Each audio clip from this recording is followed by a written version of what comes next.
나성서부교회의 2012년 6월 24일 주일 설교 말씀입니다. 성경 본문은 빌립보서 2장 5절에서 11절까지 말씀이며 이상적인 선교의 모델이라는 주제로 이정현 목사님께서 설교해 주시겠습니다. 한 주간 다 평안하셨습니까? 평강이 여러분에게 넘치기를 기원합니다.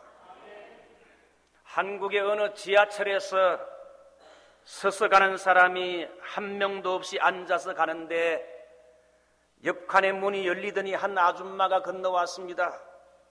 모두들 앉아있기 때문에 이제 서서 건너온 그 아줌마를 보게 됐는데, 아줌마가 차 안에 계신 신사 숙녀 여러분, 예수님을 믿으세요, 예수 믿고 구원받으세요, 이렇게 전도하는 겁니다. 지하철에서 흔히 볼 수 있는 것이라 사람들이 별로 신경 쓰지 않고 있는데, 이때 한 아저씨가 나지막한 또렷한 목소리로 말하는 것이 들려옵니다. 아줌마, 구원이 뭐야? 이런 더서 구원이 뭐야? 사람들이 키득거리자 예수 믿으여 외치던 아줌마는 조금도 흔들림이 없이 다시 외칩니다. 선생님, 예수님을 모욕하면 천벌을 받아요, 천벌. 이때 다시 들려오는 아저씨의 혼잣말 같은 나지막한 소리. 뭘 천벌이나 줘? 바지나 한두 벌만 주지. 사랑하는 성도 여러분, 6월달은 전도의 달입니다. 주님을 전하는 일에 전도자를 당황스럽게 하는 비웃음과 조롱과 고난이 전도자에게 있을 수 있습니다. 여러분은 전도하다가 비웃음과 조롱을 이렇게 무한을 당해봤습니까? 여러분, 비웃음과 조롱을 당해도 전도자는 담대히 할 줄 믿습니다. 에스겔서 2장 9절, 내 이마를 화석보다 굳은 금강석 같이 하였으니 비록 그들이 패역한 족속일지라도 너는 두려워 말며 그 얼굴을 무수하지 말고 담대히 말씀을 증거하라고 하나님은 에스겔에게 말씀을 했습니다. 여러분, 국내에서 전도할 때도 가끔씩 이런 비웃음과 어려움을 당할 수 있는데, 외국에 나가서 더군다나 공산주의 국가에서 선교하면 죽인다는 이슬람 국가에서 숨어서 선교하는 건 정말로 많은 정신적인 답답함과 어려움이 있을 것입니다. 저는 지금부터 한 5, 6년 전에 중국의 천진에 가서 매년에 천진을 갔는데, 이 천진에 가서 어느 가정교회에서 농촌교회 목회자들 수십 명 모아놓고 밤낮으로 성경을 가르쳤습니다. 그런데 한 3일쯤 되는 오후 시간에 한창 성경을 가르치고 있는데 공안들이 한 7, 8명이 1층 문을 세게 두드리는 겁니다. 뭐 보통 사람이 오면 저렇게 세게 두드릴 리가 없는데 그냥 이거로 그냥 꽝꽝꽝 두드리는 거예요. 야, 이거 예사일이 아니구나. 한 사람이 밑에 내려갔다 오던 건 목사님 공안입니다. 정신이 하나도 없더라고요.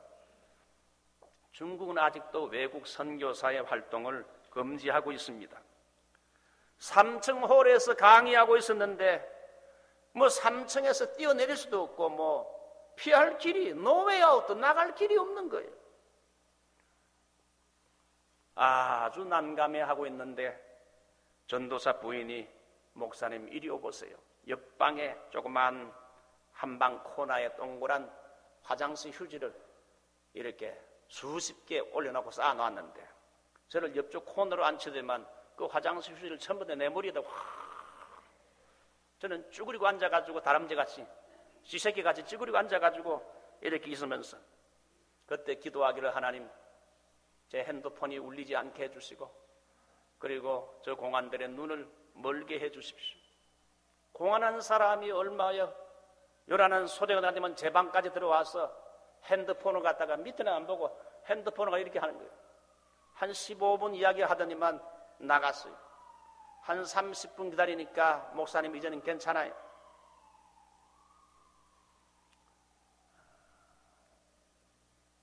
그 참 공산주의 국가에서 전도하거나 선교한다는 것이 쉬운 일이 아니구나 하는 생각을 했습니다. 여러분, 선교사로 나아가는 길이 매우 거칠고 험합니다. 위험도 있고 예상 밖의 어려운 상황이 많은데, 그래서 우리 교회에 선교사님이 오거나 또 누가 선교사로 나가게 되면 정말 귀하게 여기고 사랑하고 그들을 잘 대우하는 게 좋습니다. 제가 지난주일 새벽기도 후에 올림픽길에 있는 맥도날드 가서 커피를 한 잔 마시고 있는데 어떤 한국분이 외국 사람과 이야기하다가 저를 아는지 저를 알아보고는 이 목사님이시죠? 그렇습니다. 저는 잘 모르겠는데 인사를 하는 겁니다. 저도 같이 인사를 했어요. 이분이 전도사님인지 신학생인지 목사님인지 그걸 모르겠어요. 그러려니 했는데 이 사람 알고 보니까 그 사람 옆에는 영어 전도 팻말을 가지고 있었어요. 이 사람이 아침에 맥도날드에 와서 어떻게 전도하는가 하면 커피를 하나 딱 시켜놓고 혼자 있는 사람, 혼자서 커피 마시는 사람한테 옆에 가서 이 사람이 이제 영어로 이렇게 전도의 복음을 전하는 거예요. 그러면서 나중에 전도 다 한 후에는 팻말을 가지고 그 맥도날드 한 바퀴 빙 돌면서 예수 믿고 구원받으라 하면서 주님은 당신을 사랑합니다. 그거 보면서 참 귀하구나 그런 생각을 했어요. 작년에 기독교 서적 중에서 베스트셀러 대회에 오른 데이빗 플랫이라는 사람이 쓴 레디칼이라는 책이 있습니다. 혹시 읽어본 적이 있습니까? 이 데이비드 플랫은 알라바마의 브룩힐즈 교회를 목회하는 담임 목사인데 이 레디칼이라는 영어 단어는 과격하고 급진적이라는 그런 그 강한 뜻을 품고 있지요. 이분은 자기가 목회하는 교인들에게 오늘날 그리스도인들이 가장 순종하기 힘들어하는 몇 가지를 갖다가 실천하도록 목회하는데, 제일 먼저는 우리 교회 교인들은 성경을 올해 꼭 일독을 하자.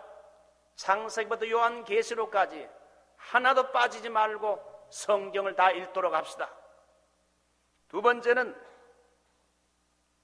기도를 하는데 전 세계 지도를 놓고는 매일 하루에 한 나라씩 이름을 불러가면서 그 나라의 복음화를 위해서 기도합시다.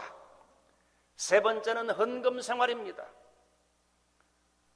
선교나 구제를 위해서, 필요한 곳에 선교나 전도를 위해서 우리의 삶의 이런 그 물질 가운데 얼마를 과감하게 선교와 구제와 어려운 사람을 돕는 일에 한번 떼어서 한번 봉사해 보자는 겁니다. 그 다음 네 번째는 전도 및 선교인데, 내가 알지 못하는 외딴 곳에 가서 1년에 한 달 혹은 일주일도 안 되면 며칠이라도 내가 알지 못하는 특별한 장소에 가서 그 사람들에게 복음을 전하면서 그 사람들의 필요를 채워주고 섬기는 봉사를 꼭 실천하자. 그래서 이 5가지 정도 이렇게 실천하자. 아주 이 레디칼하게 도전을 했는데, 어떤 사람들은 부담스러워하는 사람도 있었지만은 그걸 순종하고 실천해 본 사람은 큰 은혜와 도전을 받고 삶이 변화되게 됐어요. 매일 성경을 읽게 되지요. 매일 세계 지도를 펴놓고 이제 나라를 위해 기도하게 되지요.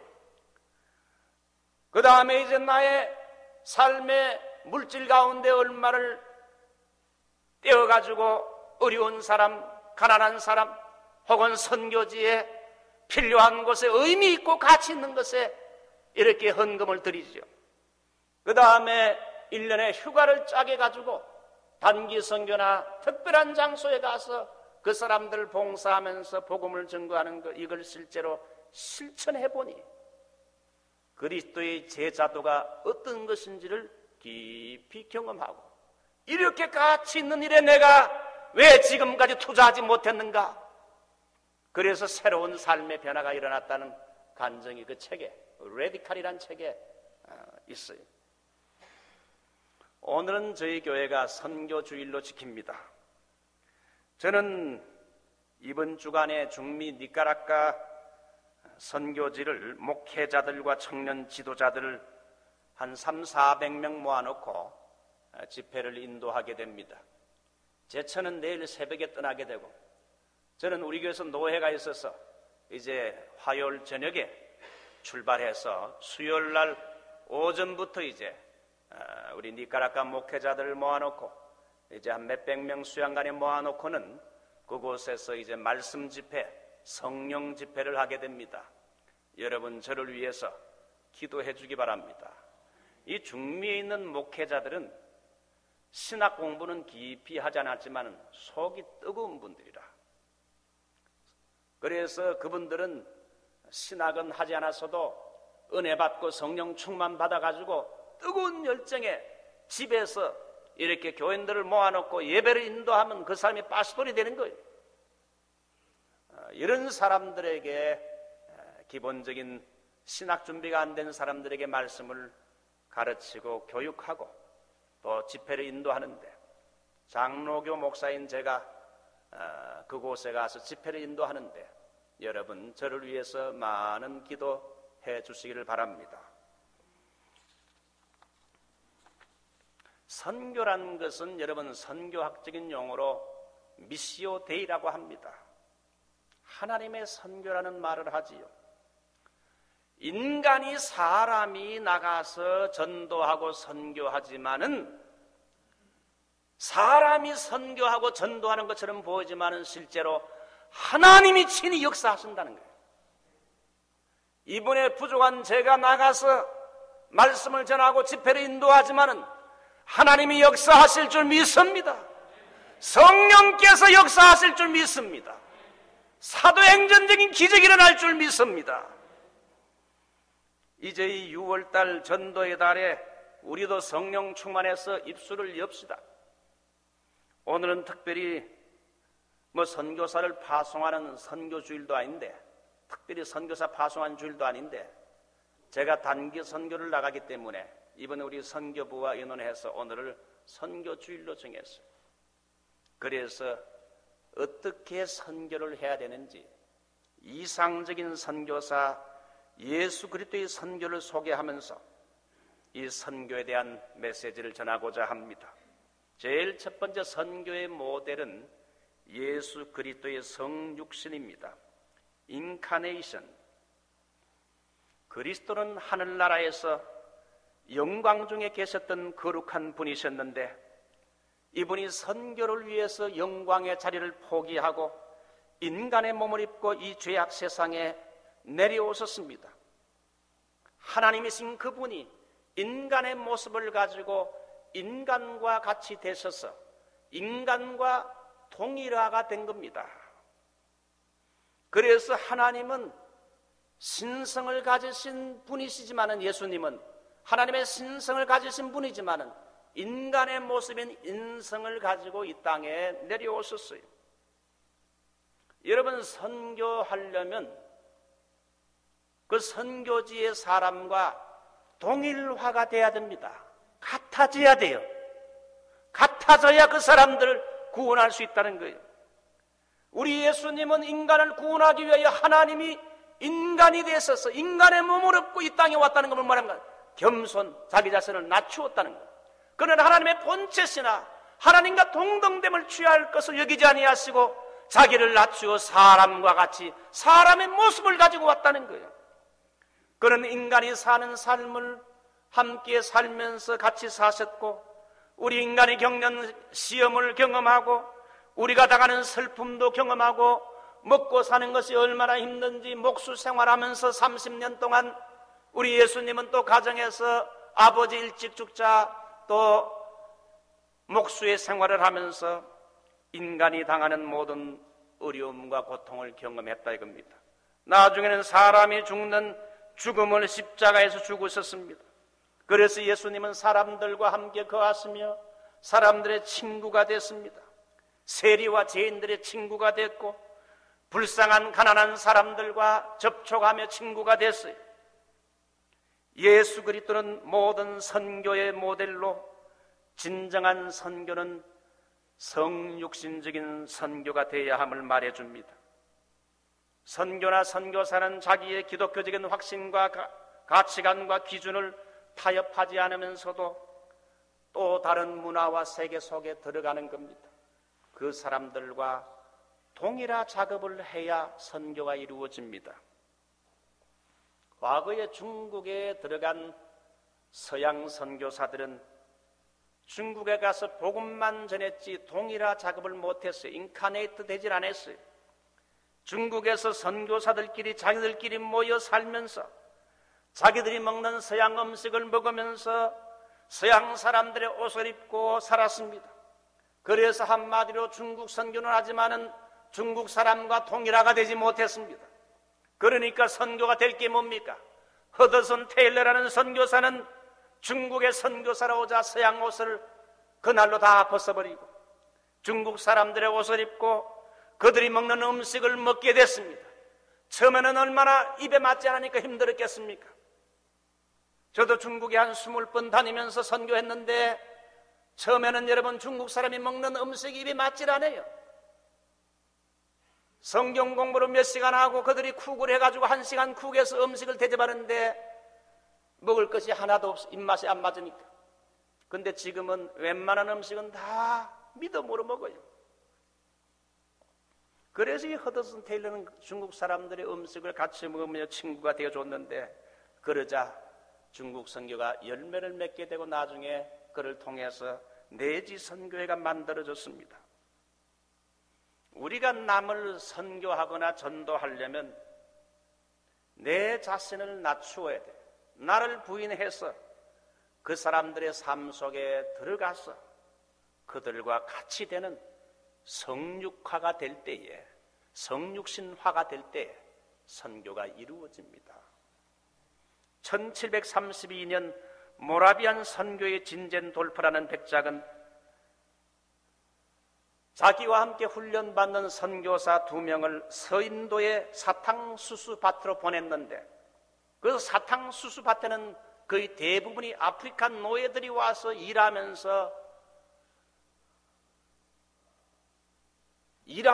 거기서 거하고 있었는데 그들을 선교하기 위해서는 모라비안 선교사를 그냥 보내면 안 되고 그들을 완전히 노예처럼 만들어가지고 노예들이니까 노예들을 전도하려면 노예가 돼야 되니까 그래서 이 선교사들이 노예가 돼가지고 노예 취급당하면서 그들과 함께 먹고 자면서 고생하면서 평생을 노예가 돼가지고 노예 선교사가 돼가지고 노예와 똑같은 동일화가 돼가지고 선교했다는 거 너무나 감동적인 여러분 내용 아닙니까? 선교의 모델이 뭡니까? 예수 그리스도. 하늘이 땅까지 낮아지고 하나님이 사람처럼 되셔서 인간을 구원하기 위하여 사람의 모습을 입고 사람과 함께 거하며 그들과 동일화가 됐을 때 선교의 열매를 맺게 됐다는 거지요. 그러므로 아프리카에 가면 아프리카 같은 사람, 아프리카 사람 같이 돼야 되고 중국에 가면 중국 사람 같이 돼야 되고 또 저 남미나 중미에 가게 되면 그 사람과 동일하게 돼야 선교가 된다는 것입니다. 이게 예수님의 선교의 모델. 두 번째, 선교의 모델입니다. 선교의 대가입니다. 선교의 대가는 그리스도의 고난과 죽음의 십자가를 말해주고 있습니다. 전도나 선교가 대가를 열매를 맺기 위해서는 값을 치르는 선교의 이 고난의 대가를 치르는 걸 두려워하지 말아야 된다는 거예요. 주님은 이방의 빛이 되고 땅끝까지 구원을 가져오기 위해서 예수님은 많은 고난과 죽음을 당했다는 거예요. 이사야 50장 6절로 7절을 보게 되면 그는 때리는 자에게 등을 맡기며 수염을 뽑는 자에게 뺨을 맡기며 수욕과 침뱉음을 당했다고 했습니다. 그는 멸시를 받아서 사람들에게 쓸어버린 바 되었으며 간고를 많이 겪었으며 질고를 하는 자라. 더 나아가 우리를 위해 십자가에서 속건 제물로 죽었습니다. 선교의 모델인 예수님을 보게 되면 선교가 제대로 열매를 맺으려면 어떻게 되는가? 선교사가 철저하게 희생하고 희생을 해야, 고난도 달게 받으면서 희생해야 열매가 생긴다는 거예요. 쉽게 선교하면 선교가 안 된다는 거예요. 여러분, 선교란 건 놀러 가거나 여행 가거나 엔터테인먼트가 아닙니다. 치열한 영적인 대결이지요. 영적 전쟁입니다. 그러므로 선교사나 단기 선교사는 선교지에 갈 때 예상치 못한 고난이나 교통사고, 위험, 죽음까지도 각오해야 됩니다.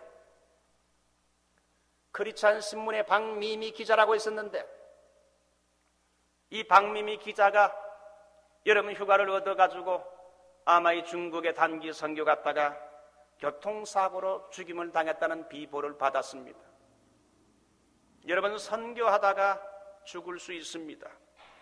몇 년 전에 아프가니스탄의 단기 선교팀이 그곳에 가서 납치를 당하게 되고 2명의 사람이 죽임을 당한 것 때문에 한국 사회가 기독교에 대한 비판을 많이 했습니다. 게다가 한국 교회와 유명한 지도자들이 그렇게 위험한 곳에 단기 선교를 보낸 그 샘물교회를 싸잡아 비판했습니다. 이제 시간이 지나면서 과연 무엇이 옳고 무엇이 그른지, 선교란 것은 근본적으로 원래 어렵고 위험한 겁니다. 선교하다가 고난받고 납치를 당하고 선교하다가 죽을 수 있다는 것은 여러분 기본적인 것입니다. 선교는 전쟁이요, 고난이요, 십자가요, 순교입니다. 예수님도 선교하러 왔다가 고난당하고 강도와 같이 십자가에 죽은 거 아닙니까? 순교 아닙니까? 희생이 없이는 선교의 열매가 이루어지질 않아요. 예수님도 고난받고 십자가에 달렸습니다. 사람들은 좀 더 쉬운 길을 발견하려고 합니다.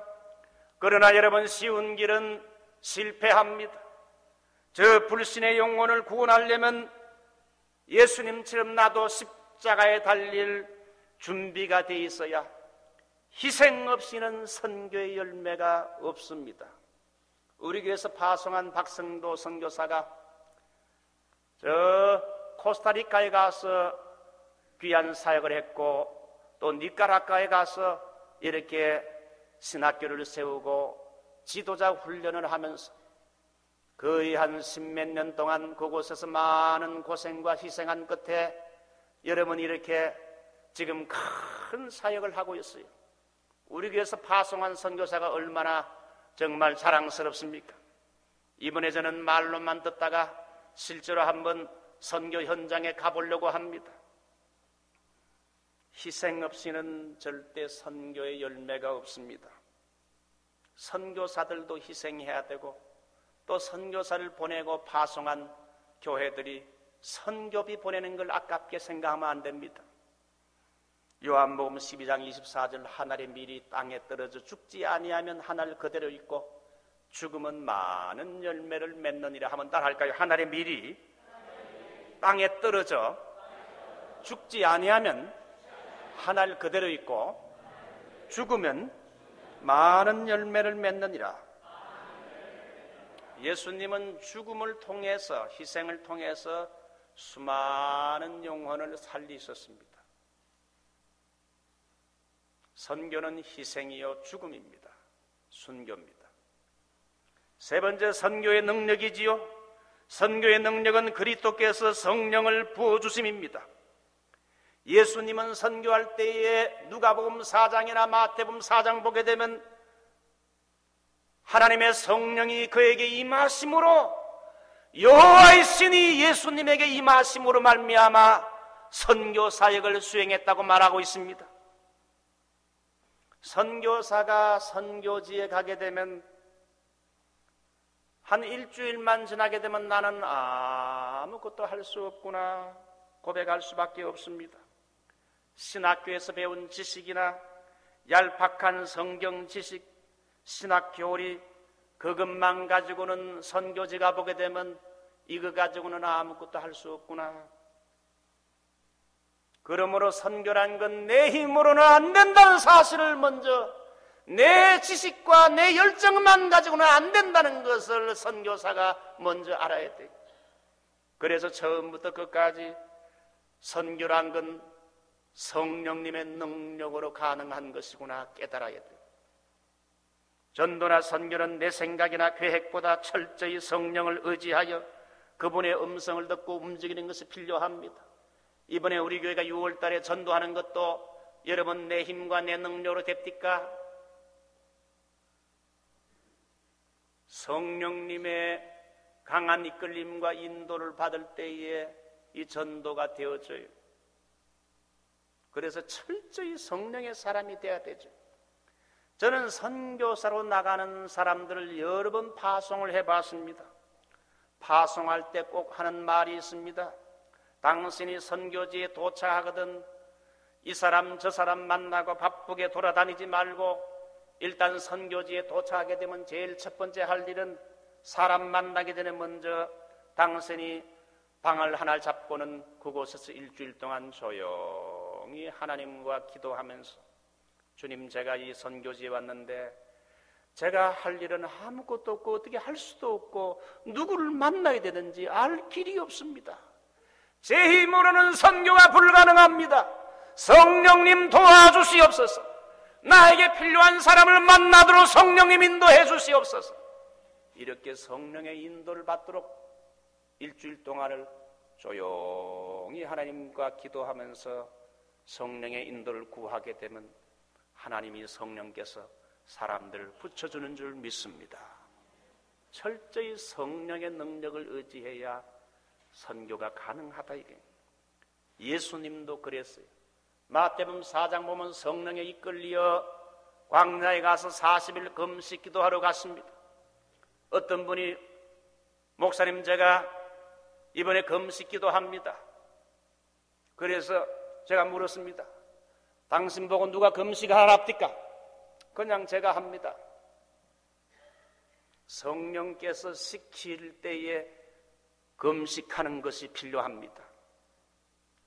뭐 금식을 20일, 40일도 중요하지만 성령님이 시키는 금식을 해야지요.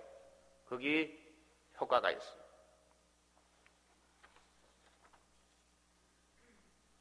이번에 제가 다녀오는 저 니카라과 지역은 우리 김 목사님은 여러 분 갔다 오셨는데요.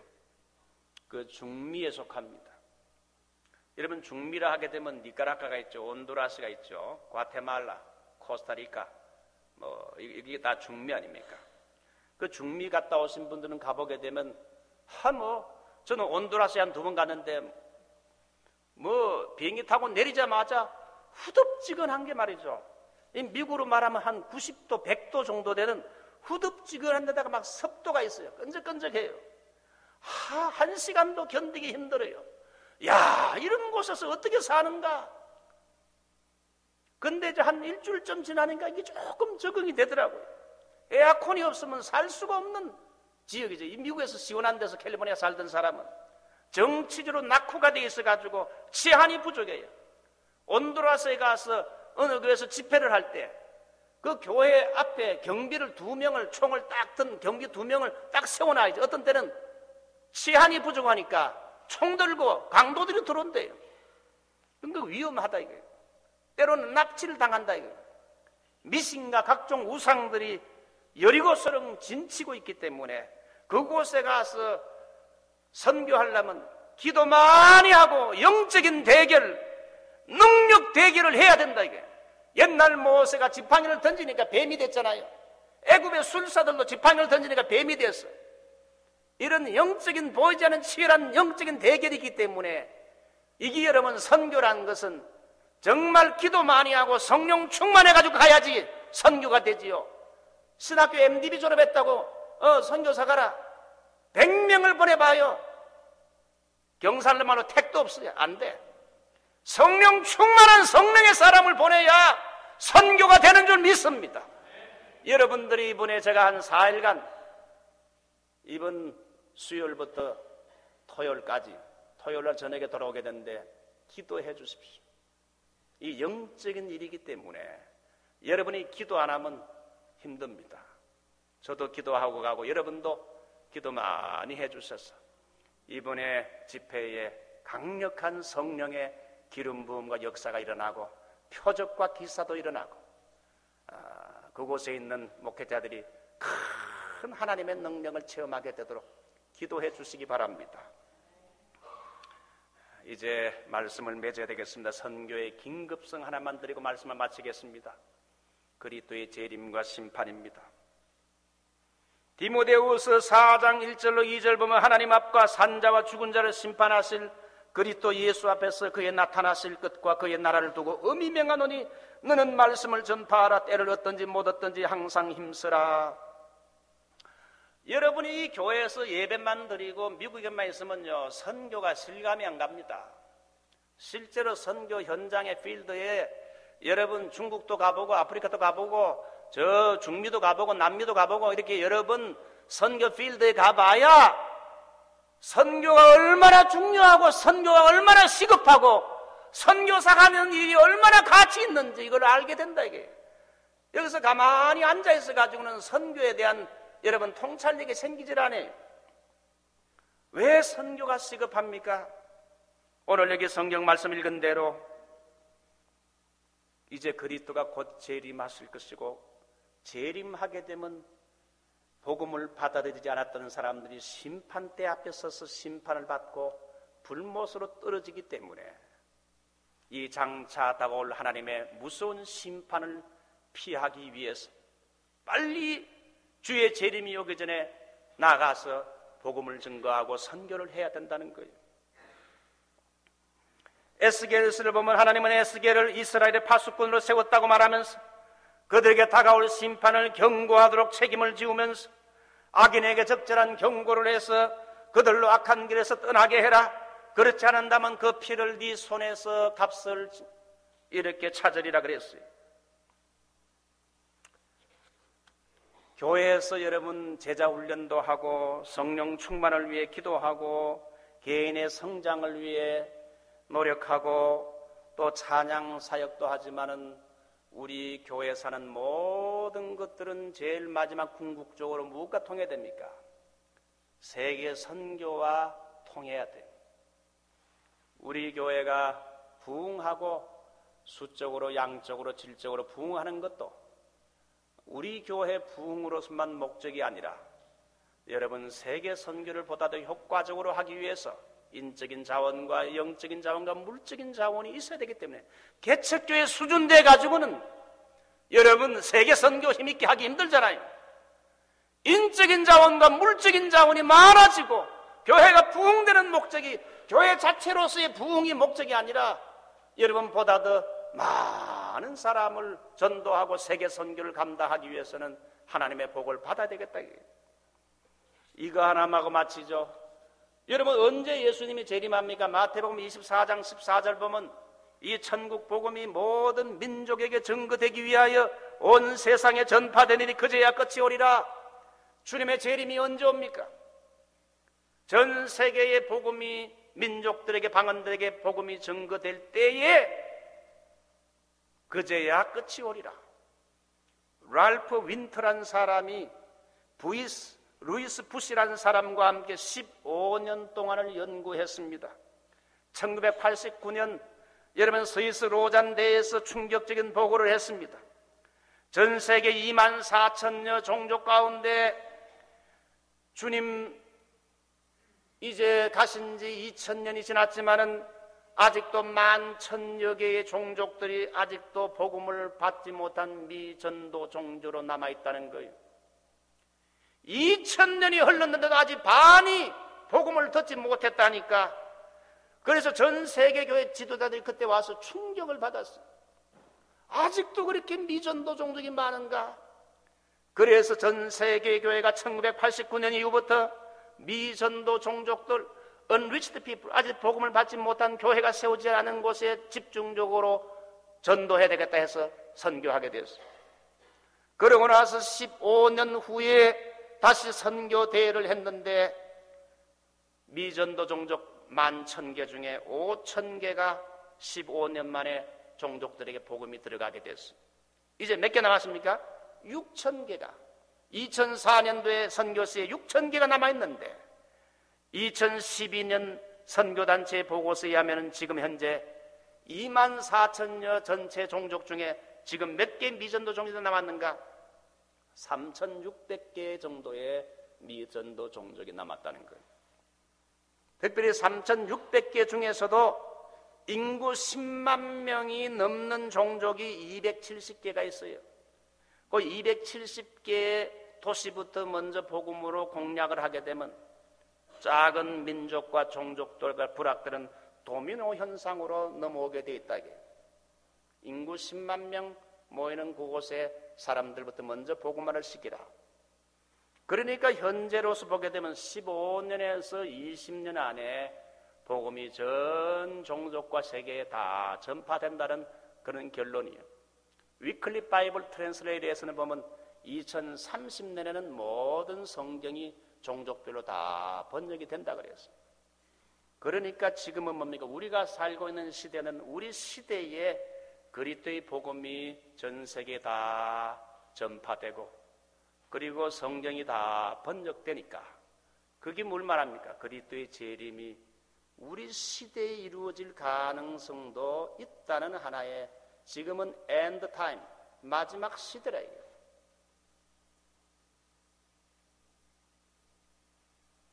하나님께서 우리 교회에 힘주셔서 이 마지막 시대에 주님의 재림의 길을 닦는 선교 사역에 우리 교회가 힘있게 쓰여지기를 바랍니다.